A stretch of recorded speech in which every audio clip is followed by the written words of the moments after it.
Welcome. In this video I'd just like to tell you a little bit about what WordPress is.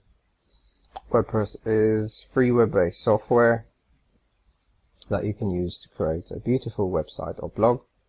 It is free and open source, and what this really means is that it has a wonderful community of developers and users who are constantly contributing to the software, and that's one of the reasons why it is so popular and it is so good. It was originally created as a blogging platform, but is now developed into a full-blown content management system, or CMS. It is web-based, as I mentioned before, so therefore it works on PC, Mac, Linux, and with the use of apps, you can actually use it on mobile devices such as your iPad, your iPhone, BlackBerry, or your Android devices. WordPress has become increasingly popular, and it currently powers over 60 million websites. It has thousands of extensions and themes, and this is what has really made WordPress so popular and so powerful, because there's so many different layouts and you can really create a beautiful website with the themes and the extensions, the plugins really make WordPress so nimble, and you can do pretty much anything with WordPress.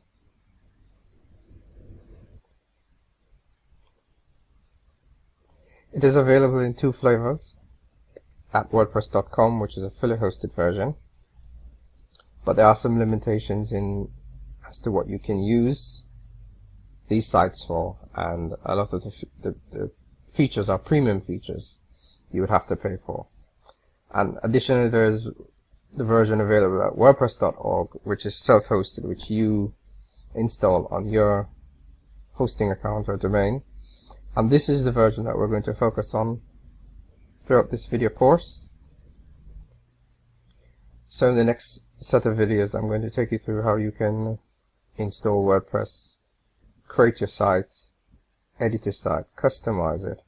And the beautiful thing about WordPress is that you can do all of this in your browser and without having to edit any HTML. And this is why it really is so easy to use. So join me in the next set of videos as I show you how powerful WordPress is.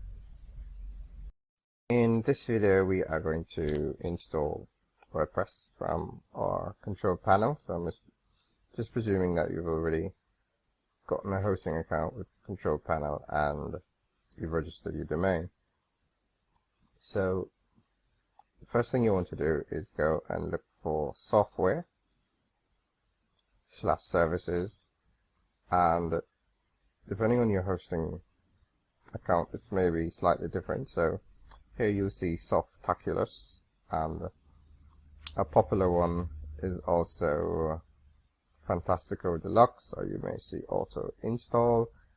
And if you don't see any of these, then you just want to contact your hosting provider and just find out exactly which auto installer they have. They all basically pretty much work the same. So so I'm just going to go ahead and use Softaculous because that's the software that is available in this hosting account. And what you will do is you see a list of scripts, software that you can install using this auto installer, and WordPress is the first one, so I'm just going to go ahead and click install. And then you have a couple of options here, and the first thing you want to do is choose the location from which you're going to install WordPress. So you go through your domains, and in this case I'm going to install on wpvideocyclic.com, and the next thing is the directory in which you're going to install WordPress. Now if you leave this area blank, then it will install in the root of your domain. So in this case it would install at wpvideocyclic.com. But if you type something in this area such as news or blog, then it will install at wpvideocyclic.com / and blog, and that will be the location of your site. Now most of the other settings are pretty straightforward. So the next thing is you want to give your site a name. So in this case, I'm going to call it WP Video Sidekick. And one of the things I just like about Softaculous, and it's not available in all the other installers, is just the ability to customize this part. Of course, I give a site description, become a WP Pro, and really, the more unique you can make your installation is the safer your site will be. So the next thing we look at is the admin account, and by default it will say admin, and I advise that you change this, because this is a serious security vulnerability. So you want to change that, and of course create a unique password. Now, because this is a demonstration video, I'm just going to leave it the username as admin and just create a password, because of course I'm not going to use this for any serious purposes, and you just want to add your email, and this will be used when for communications from the site to you. So if there are updates, if there are comments to be approved on your site, then it will go to that email. So then we just click install, and this will happen pretty quickly, as you will find, and there you go. It's pretty much finished, and that's how quickly it works. And what has happened in the background is that all the technical stuff, the MySQL databases, the installing of WordPress, and you'll see that the location of your site is wpvideosidekick.com/blog, and the administrative URL is wpvideosidekick.com/blog wp-admin, and that is where you would go to log into the backend of your site. So just go and we're going to go and check out the site, and what you will see here is one of the default themes and just some content that has been created just so that your site isn't bare and you can get a feel of what the site will look like.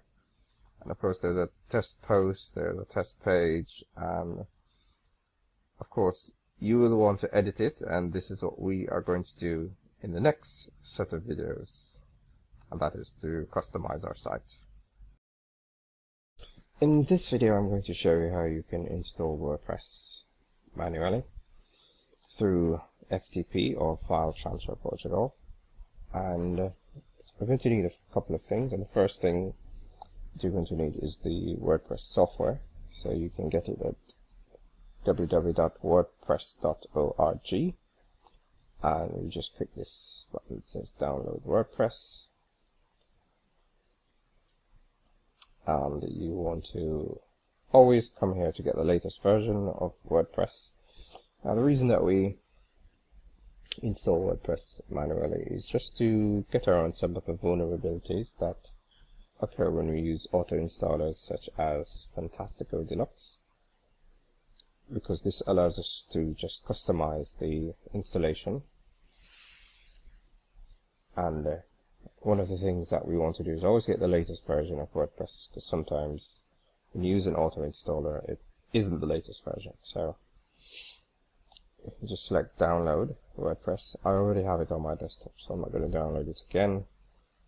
And the next thing we're going to need is an FTP client. Now you can get one free called FileZilla, which is also open source, at filezilla-project.org.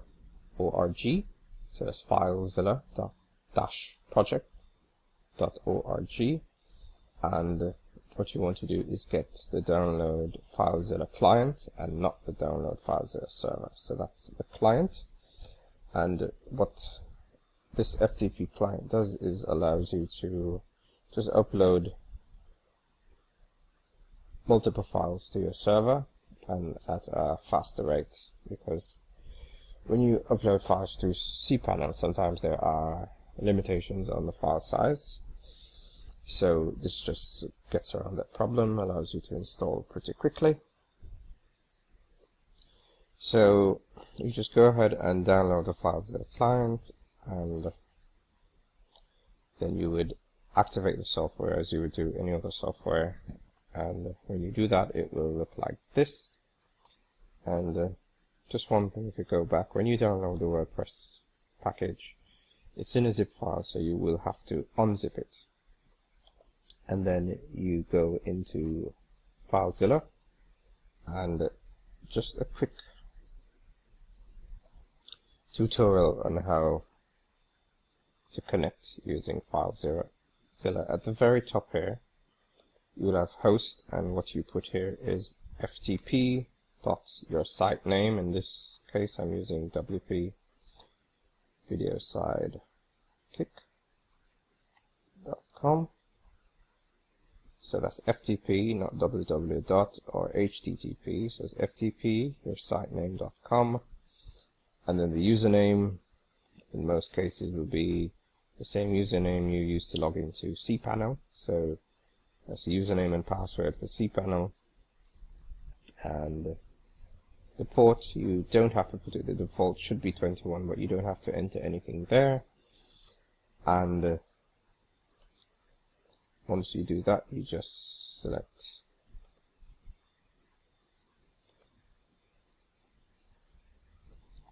Quick Connect, and you will connect to your server. And what you see something similar to this. On the left hand side will actually be the files on your desktop, and on the right hand side will actually be the files at your server, at your hosting account. So what I'm actually going to do, because you have to find the location where you've downloaded the WordPress package. So I'm just going to go back to the screen that you'll probably see, and to go up a folder, you just click this folder at the very top with the two dots beside it, and you will probably see something like this, and on the server side something like this. Okay, so in my case I would go to users, then I go to documents. Chances are you will have the WordPress package in your downloads folder.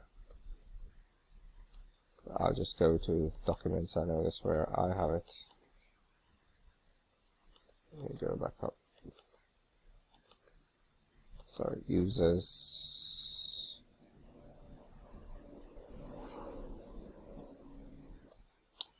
Right, so I go to my documents folder, and WordPress 3.8.1, and it's the folder that's unzipped. And on the right hand side you will go to your public HTML folder, and this is just where you have all the public files for your website. And once you get in there, now what you're seeing, you will see some files in here. Chances are, if you've just activated this domain, and this is the only domain you have in your hosting, you won't see anything there. But I do have WordPress already installed in my main site. But the site that we're going to use is actually an add-on domain. And if this is the case where you're using an add-on domain, you just search for it. And in this case, WP Video Sidekick. So if this was your main, let me just go back one step. If this was your main domain on the hosting account, and that's where you wanted to upload WordPress, then once you get inside your public HTML folder, you would be in the root of that domain, and this is where you would upload the WordPress files from the left. Well, like I said, in my case, I am uploading the files to an add-on domain, so I select wpvideosidekick.com, and now I'm in the root of that domain. So what we want to do is just select all these files, and we can do two things. We can drag the files over to this side and drop it, or we can just right click and select upload. Now this will take some time to upload to our site, so while that is happening, I'm just going to pause this video and we'll pick up in another video. Just one more quick thing, back in FileZilla. Now, if you didn't want to install WordPress in the root of your domain, like I said, I'm in the root. If you look at the top here, it says remote site public _HTML wpvideosidekick.com. So I'm in the root of that domain. But if you wanted to install WordPress in a subdirectory, so say you wanted to install in wpvideosidekick/blog, then you would just right click, create directory, name the directory blog, select OK, then you would have opened that folder, and then you would have uploaded all the WordPress files from the package into this area. Okay, so I'm actually just going to jump over to my site.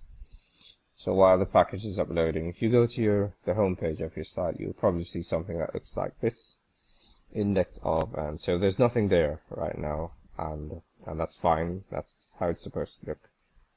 And when WordPress has completed the upload, which it's just about finished, and it will take some time because it is a large package.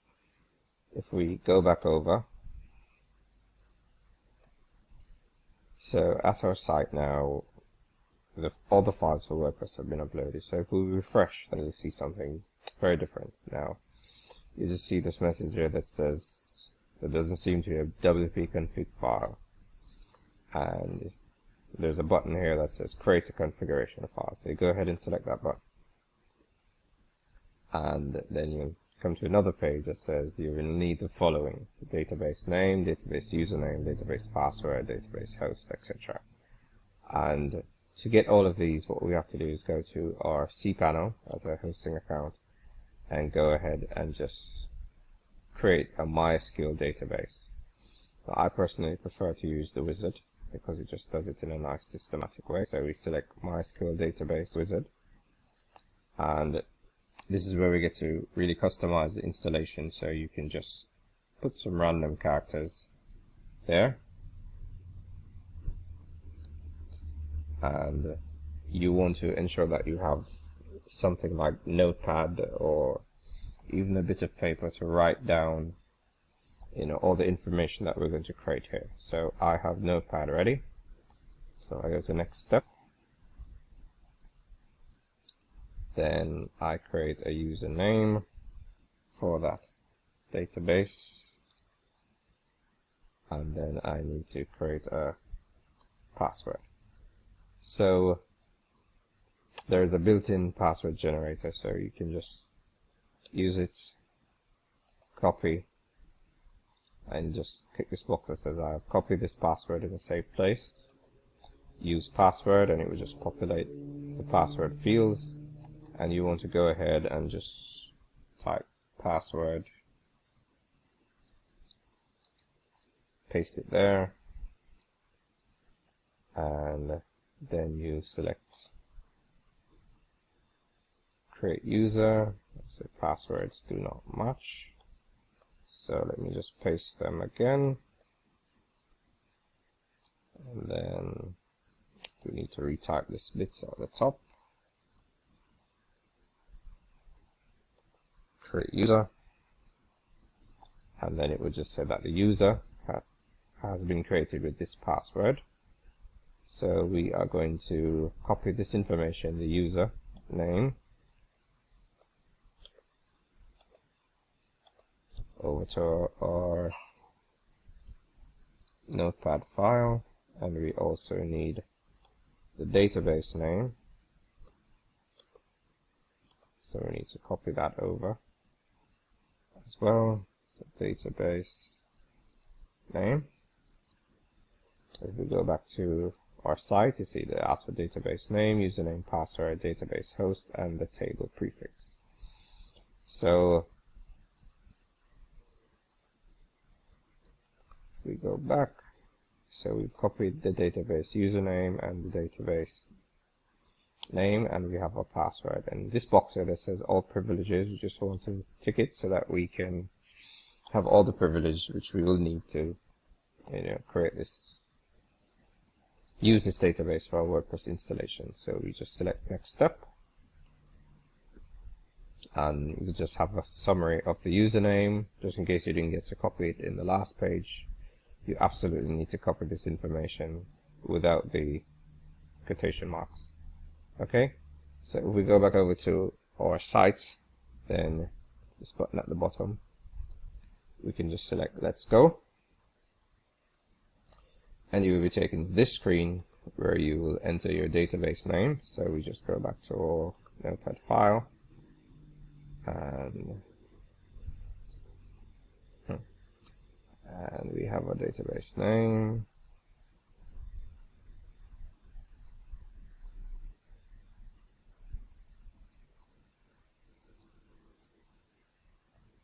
So the name and user. So we copy all of that over.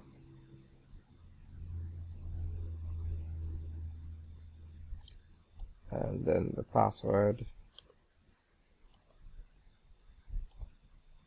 goes there. Now for the database host, in 99% of cases, this will be the default. You don't have to change this.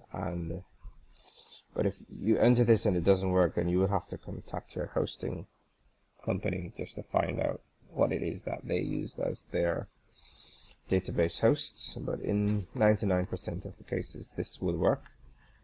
And the table prefix, now you could just add a few letters and numbers just to customize this as well.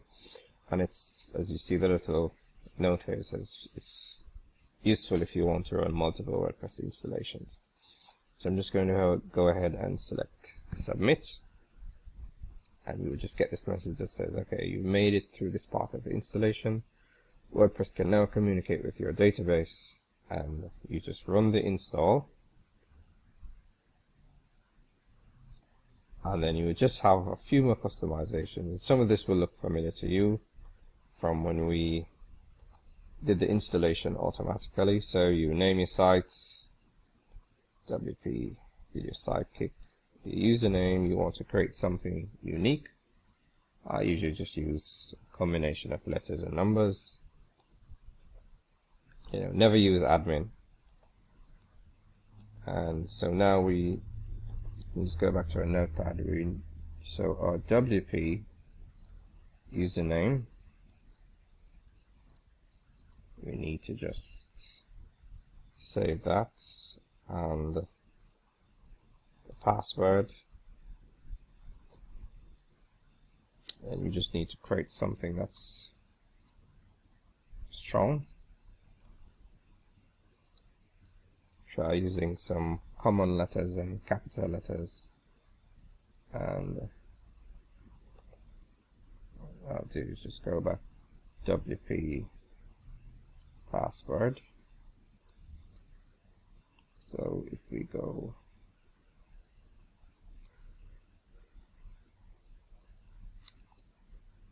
and I'm just creating a random password because this is just for demonstration. And if we go back here and we just paste it in, and the next thing you'd have to do is enter an email so that you can receive updates, and this would be the email that will be used for communication. And the last field that we have here is the privacy field, and you can just leave this ticked, allow search engines to index this site, and then you just select install.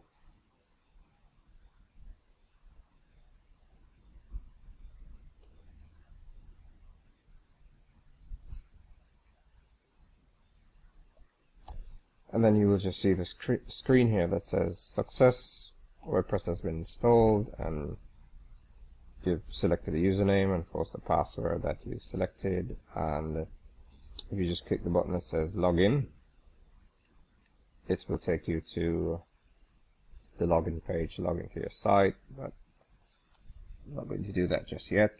I'm just going to go back to the home page of our site, and now you can see that instead of the message that we had there, which was pretty much blank. Now we have a site installed with one of the default themes for WordPress and just some default post widgets, etc. So in the next set of videos, I'll take you through exactly how you can customize the site, change the themes, plugins, etc. Okay, so that's how you install WordPress manually through FTP. In this video, I just want to introduce you to the WordPress dashboard, and as you can see, we are here at our home page, and you can see one of the default themes that was installed when we install WordPress. And to get to our dashboard, we just need to put a / and then wp admin, wp-admin to our main website address, and then select enter, and it will just take us to a page where we can log in, and you would put your username and your password, which you would have created when you were installing WordPress. So if we just select login, and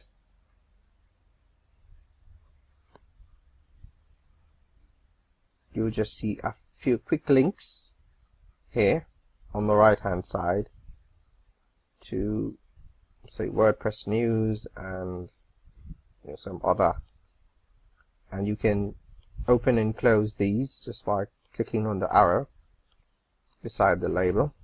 You can do here, and you can also just move these around if you wanted for convenience. And on the left hand side you will see the main tabs, the main options. First one is a link to the home page of our dashboard, which if you click this link it will take you back to this exact location, and you see a link here for updates, which you should pay attention to. Whenever there is an update, you will see a number here. Let me just click on updates real quick, and you will see that it says that you have the latest version of WordPress, plugins are all up to date, your themes are all up to date. And this is important for, especially for security, as well as the functionality of WordPress and your plugins and themes. So you want to ensure that as soon as there's an update, that you do go ahead and update it. And you also want to create backups also as well before you do update, especially when it's a large update like the WordPress software itself. And we'll cover backups in another video, but for now you will see the other options here on the left hand side, and if there are additional options, you will see and it will just pop out. But if you were to go to this post page, you would also see some of these options that came. You'll see on the left hand side here the options that were previously on the pop out. So if we go back to our dashboard,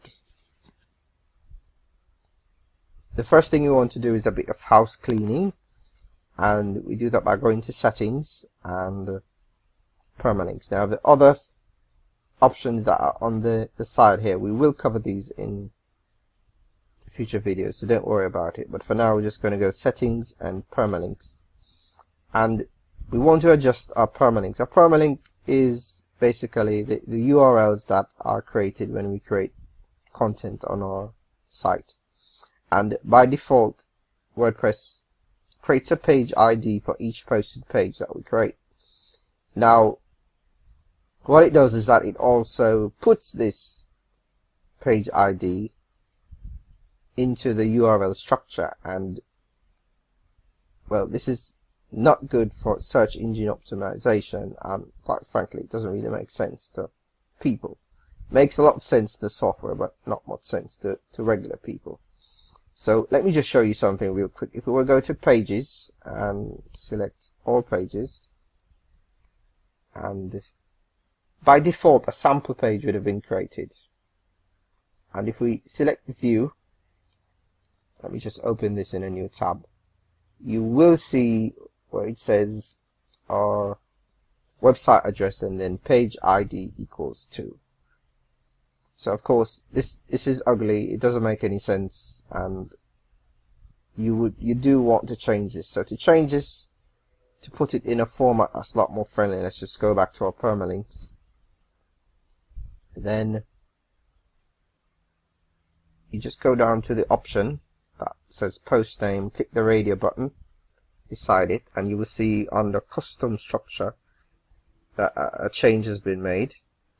And what you want to do is save this, save changes, and if we go back to our sample page and just refresh, you will see that it no longer has the question sign p equals 2, and it actually just says sample page, which makes a lot more sense. So now that we've sorted out, you know, our permalinks structure, then we can go in our next video and look at, you know, creating posts and pages.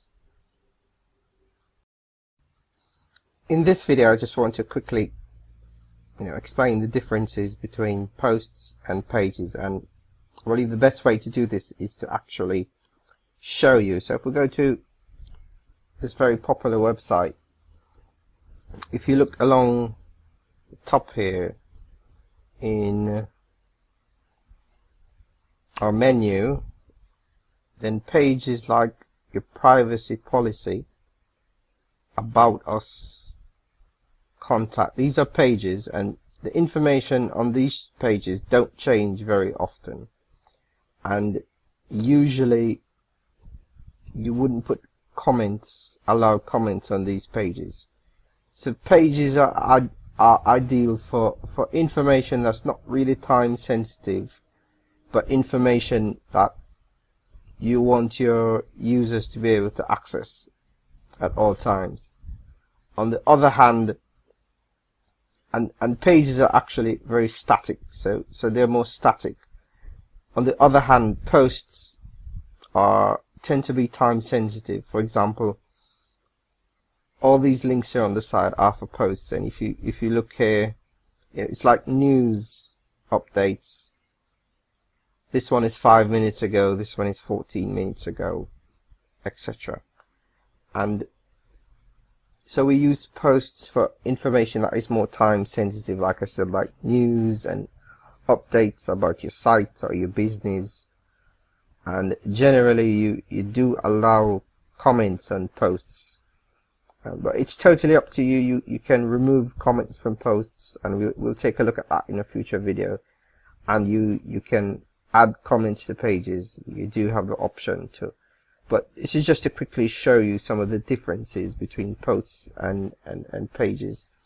And one more thing about posts is that they tend to appear in your site, as you can see here, in reverse chronological order. So newer posts will show up first.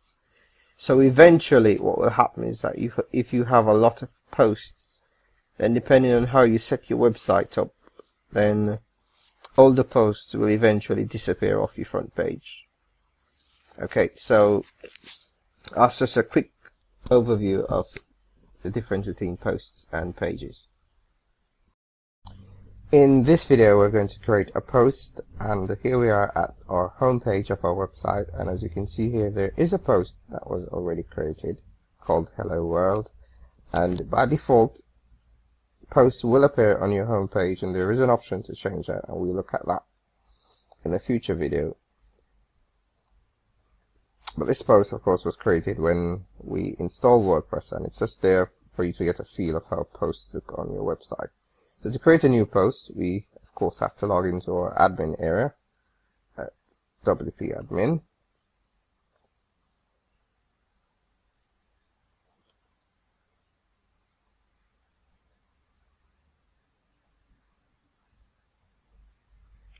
And from our menu, select posts, and we will see a list of all the posts that have been created on our website.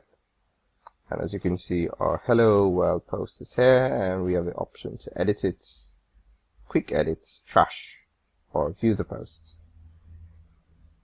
Now, you should delete this post because, of course, it's there for demonstration purposes, but I won't delete it just yet, as I want you to see how it will be affected once we create a new post.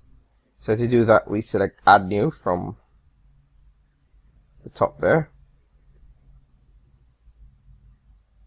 And before we actually create the post, there are a few things on this page I want you to become familiar with. The first thing is at the very top here, in the right hand corner, is the screen options. Now this allows you to just customize what options appear on this screen. And you will see that a couple of boxes are already ticked: formats, categories, tags, featured image. And if you go and look at the right hand side here, you will see format, categories, and tags. So if you wanted to remove those options, you would just untick the boxes. And there are some additional options here that you probably do want to tick, such as the discussion box. And what that will do is allow you to control comments and chat back and pingbacks on your posts. Okay, the next thing we want to look at is the title. Of course, you'd want to name your post, and remember, based on how we set up our permalinks, the name of your post will appear in the URL. Okay, and you do have the option to adjust it, and I will show you how to do this. The next area is this area here, which is our WYSIWYG editor. Now, WYSIWYG is an acronym that stands for what you see is what you get. So essentially, whatever you type here and is basically how it will look on the front end of your site. If we go back over to the right hand side, you will see a couple of options. Right now the post is in draft status because we haven't typed in anything and we haven't selected publish. So once we'd finish, we'd select publish. And there are a couple of other options, such as the visibility, right? By default, all posts will be set to public, but you do have the option to select the post as password protected, where everyone will be able to see the post, but they will be prompted to enter a password to actually see the content. And another option is the private option, which no one will actually be able to see these posts at all except for your logged in users, which you have granted access to, such as your admin and editors, etc. And the password protected option is actually a great option to use to offer content to your members, paid content, etc. Okay, and if we go further down, you see, so let me set this back at public, and you will see format. Now, by default, there's a standard format for all WordPress posts, and that's what we are going to use, but you do have some other options, such as aside, image, video. And what these options will do, if you select them, they will, of course, for example, if you were to select image, and you had an image in your post, which is obviously why you'd want to select it, it would just highlight how the post would be displayed on your website, would highlight that image. And the same for video, audio, etc. Now, how it is displayed really does depend on the theme that you're using. So that is something you would have to test out to see the results. But for now, we're going to use a standard format because that will allow us to add all those types of media. And also there are categories. Now, this allows you to basically, put your posts in a particular order. So for example, if your website was about sports and you covered soccer and basketball, then you could create a category just by add new category and name it soccer. So all the posts that you had about soccer would go in that category. You could just select it. and it makes it a lot easier, well, for you in terms of keeping your website in order, and also for your users who maybe are just interested in soccer, or users who are just interested in basketball to access those posts. And of course there are tags, which is really more for search engine optimization, which just, allows you to, give a description to say what your post is all about. And you can also set a featured image, which would show up, say, in an excerpt of your post on the front end of your site, so that people can have an idea of what your post is all about. Now, this video is actually getting a bit long, so I'm going to pause here, and in the next video we will actually create some content in our post.